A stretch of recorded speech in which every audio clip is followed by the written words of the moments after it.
When Elon Musk incorporated space exploration technologies in a California warehouse in 2002, the company aligned around a single target.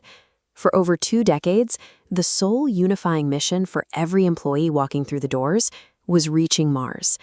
The peak of this ambition arrived at the 2016 International Astronautical Congress in Guadalajara. Sweating under stage lights, Musk promised the audience a 400-foot colony ship capable of carrying 100 people at a time, eventually dropping the price of a one-way ticket to $100,000. The phrase "Occupy Mars" served as the philosophical storybook for the entire operation.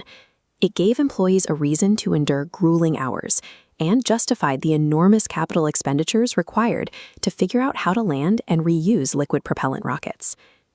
From its inception, the Red Planet operated as the condition of the company's existence. The rockets were built specifically to solve the problem of getting there. Then, on Super Bowl Sunday 2026, the timeline snapped.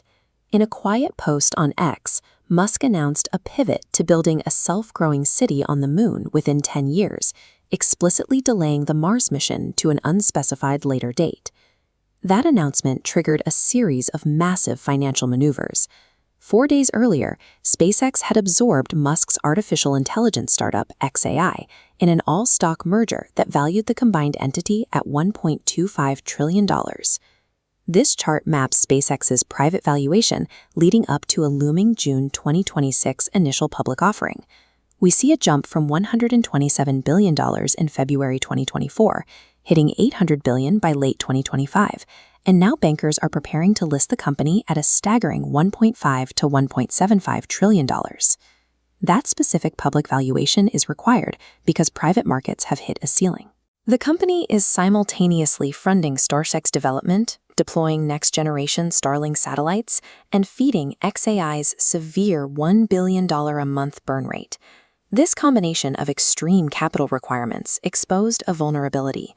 The philosophical dream of building a Martian escape pod was suddenly on a collision course with the rigid, quarterly demands of public capital markets. The physical reality of reaching Mars has been deeply unforgiving. During a brutal testing phase in early 2025, Starship lost 3 separate vehicles to explosive failures across Flights 7, 8, and 9. These engineering setbacks forced an adjustment to the schedule. Direct, uncrewed missions to Mars have slipped from initial projections, with current internal estimates pointing toward 2031 at the earliest. Contrast those heavy losses with the company's actual revenue engine, the Starlink satellite internet constellation. With over 10,000 active satellites in orbit, SpaceX operates the infrastructure at a pace no competitor can match. Looking at this flowchart of leaked 2025 financials, Starlink generated $11.4 billion in revenue, with a massive 63% profit margin. That thick inbound stream, along with defense contracts, flows directly out to cover the heavy developmental expenses of Starship and xAI. By early 2026, traditional NASA contracts accounted for less than 5% of the company's inbound cash. The enterprise is largely funded by selling consumer internet to rural households and intelligence data to the Pentagon.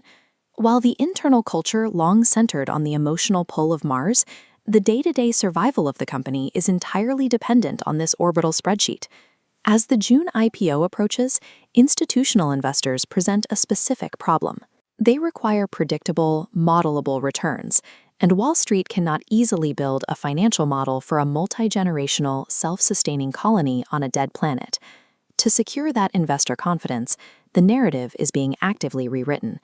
In pitch books, Starship's primary purpose is shifting away from acting as a colony transport, reframed instead as a heavy-lift logistics vehicle designed for near-Earth orbital infrastructure. The physical manifestation of this is shown here.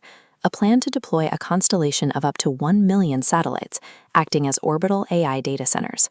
This grid is designed to support a 100-gigawatt compute network for the newly merged xAI. The Moon is critical to making this architecture work. It provides a stable, physical substrate for the massive solar arrays and electromagnetic mass drivers needed to support machine intelligence far beyond the constraints of Earth's power grid. Unlike the distant prospect of Mars, the lunar surface offers immediate, modelable revenue, backed by billions of dollars in established NASA Artemis contracts. By absorbing an artificial intelligence company and setting sights on the moon, the company replaced an unfundable philosophical quest with what is likely the most lucrative technological infrastructure pitch in history. Ahead of its public debut, SpaceX has undergone a complete identity shift. It is transitioning from a deep space exploration project into an interplanetary utility provider. In this new space race, the primary payload sitting atop the rockets is shifting away from human colonists, replaced by silicon and server racks. The Mars mission has not been formally canceled, but for the purposes of the IPO prospectus, it has been structurally demoted, listed as an eventual byproduct of the compute buildout rather than the prime directive. There is a harsh, practical truth underlying this pivot. A rocket company backed by $1 trillion of public capital and a massive positive cash flow is mathematically more likely to eventually reach Mars than a private company that bleeds itself dry. The mission was initially conceived as a way to escape Earth to ensure the survival of humanity. Now, the spreadsheet dictates that before they can leave, they must first build a highly profitable extension of Earth's industrial base among the stars.